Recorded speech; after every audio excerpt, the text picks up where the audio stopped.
Аруке Кадырбек кызынан тажрыйбасы дагы жетиштүү десек болот. Буга чейин Кабаулы Кожомкул атындагы Ратбек Санатбаевдин гран-присине келип кеткен, анда 6-орунду ээлеген. 2019-жылы Яшардоого турниринде күмүш медаль жеңген. Ушундай тажрыйбалуу айым Зульфия Яхарова жана Аруке азыр намысты колдон чыгарбай жүрүшүн турукташтырат деген ойдобуз. 55 кг салмак чембирдеги айымдардан алгачкысынан болуп, Аруке Кадырбек кызы медальды улуттук курама команданын капчыгына түшүрүүгө мүмкүнчүлүгү бар. Азырынча борбордук бөлүктө армашып ой сүргөр көзүсү жазгырып өтүү аракети азыр иштеп кетти. Яхиярова дагы бир аз тайсалдай түшкөндүгүн байкадык. Жана жакшы деңгээл негизи Аруке Кадырбек кызынын кыймыл аракеттери биздин айымдар күрөш мектеби бардык эле айымдарыбыз ошол эле күчтүү делинген спортчуларыбыз бардык ушундай стилде беттештерди өткөрүп келет.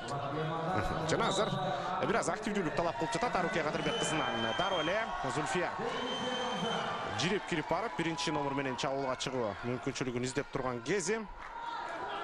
Яхиярова бир аз олбурлуулак болуп, атаандашына Арукеге кыйынчылыктарды көрсөтүүдө. Колдо көп жетиштүү, чындыгында Бишкек аренага күйөрмандар толуп жатат. Бүгүн 3-чү мелдеш күнү эркин күрөш көчөгүнө толук кандуу жыйынтыкталды. Биздин улуттук курама команда медалдар жыйынтыгында 3-чү орунга жайгашкандыгын дагы маалымат иретинде айтып коюшубуз керек. Эми айымдар бүгүн старт беришти.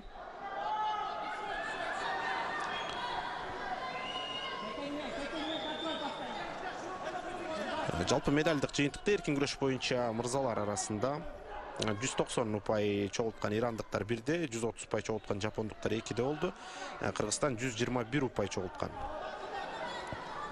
Казакстан болсо 118 упай менен 4-кө түштү ал жерден. Жана 1 упайды берет сыяктуу азыр Зульфияга. Ошентип эсеп 1-0 болду. Тынууга дагы 55 секунд убакыт калып жаткан кезде. Аруке Кадырбек кызы көзөмөлдөшү керек абалды. Көзгө толумдуу бир аракетке баргандыгында байкаган жерибиз жок. Зульфия оңой атаандаш эмес негизи. Бирок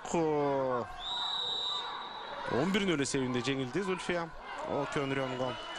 Аруке Кадырбек кызы 10-0 эсебинде жеңилип калган.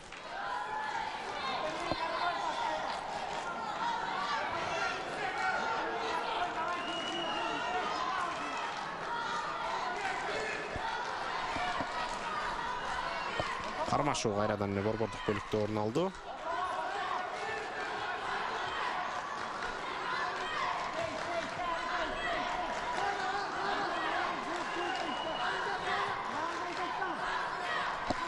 Арукени болушунча алдыга сүрөп жатышат азыр.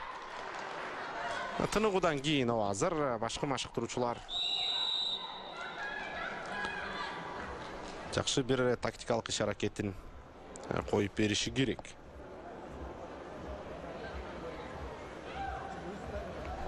3 мүнөт жетиштеле Зульфия Яхарованы көрсөтүүдө бизге.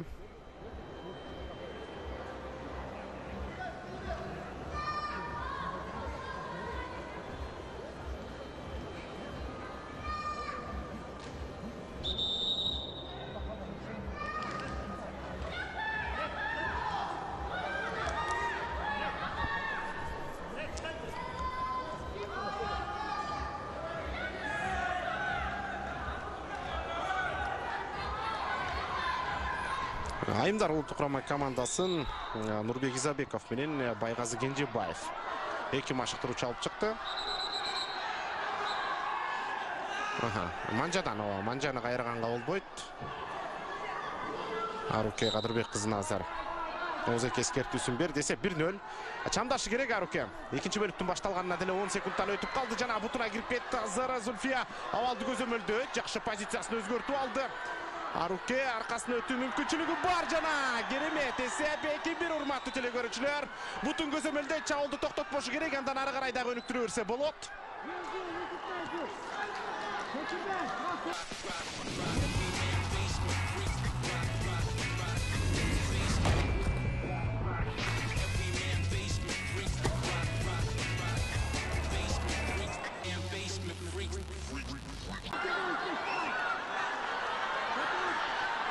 Азыр арта салып көрүүгө бел байлап жатат. Буту бирок Зульфия Яхиярованын көзөмөлүндө калып калган. Башкы машыктыруучулар, Казакстандын машыктыруучулары дагы азыр Зульфия менен Арукеге көрсөтмөлөрүн берүүдө. Ооба, жакшы. 40 секунд ичинде толук бул экинчи бөлүккө коюлган тапшырмасын Аруке азыр минималдуу кылып орундатты. Бирок негизги максат бул эмес, негизги максат жеңиш керек. Ушул эсеп сандарды, ушул туруктуулукту кармаш керек, же болбосо дагы бир көзгө толумдуу чабуулдарды өнүктүрүү менен упайларды алууга тырышып көрсө деле ашыкча болбойт. Зульфия кадимкидей чарчап калгандыгы байкалууда. Казакстандык айым буга чейинкидей бир олбурлуу өзүнүн физикалык жогорчулугун таянуу менен чабуулга бара жаткандыгын көргөн жерибиз жок.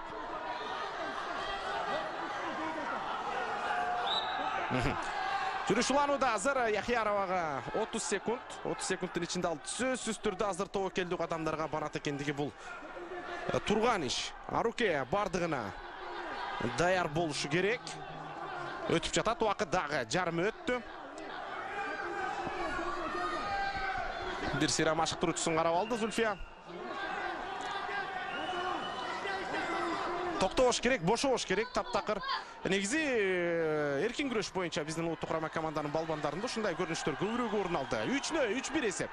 Азыр 30 секунд ичинде Яхиярова эч нерсе кыла алган жок. Натыйжасында Аруке Кадырбек кызы 2 упай артыкчылыгы менен алдыга чыгып жаткандыгын көрүүдөбүз. Жакшы келе жатты эле, бирок акыркы көзүрмөмдөрдө биздин мырзалар жеңишти колунан чыгарып жатты. Азыр ошондой каталардын бири бир аз көпчүлүк эле кыргыз күрөш күйөрмандарынын жүрөгүн өйкөп турса керек.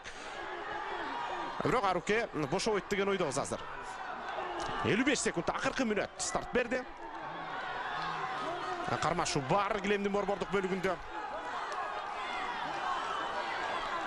Аруке токтогон жери жок. Казакстандык башкы машыктыруучу азыр бутуна тура калып Зульфияга өзүнүн көрсөтмөсүн берип жаткан учуру.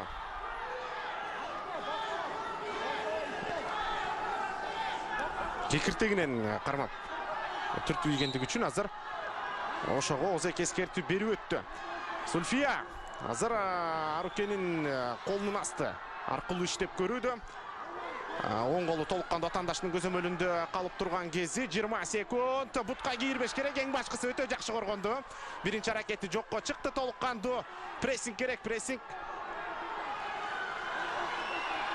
Абал туруктуу.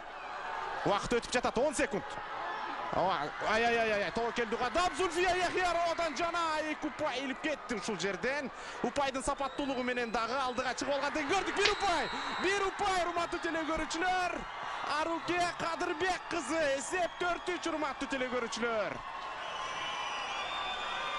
Дагы бир упай талап кылып жатышат. Азыр казакстандыктар эми толук кандуу бул жерде челлендж алат экендиги турган иш. Az жерден Аруке жеңишти колунан чыгарып кое жаздады. Караңыздарчы.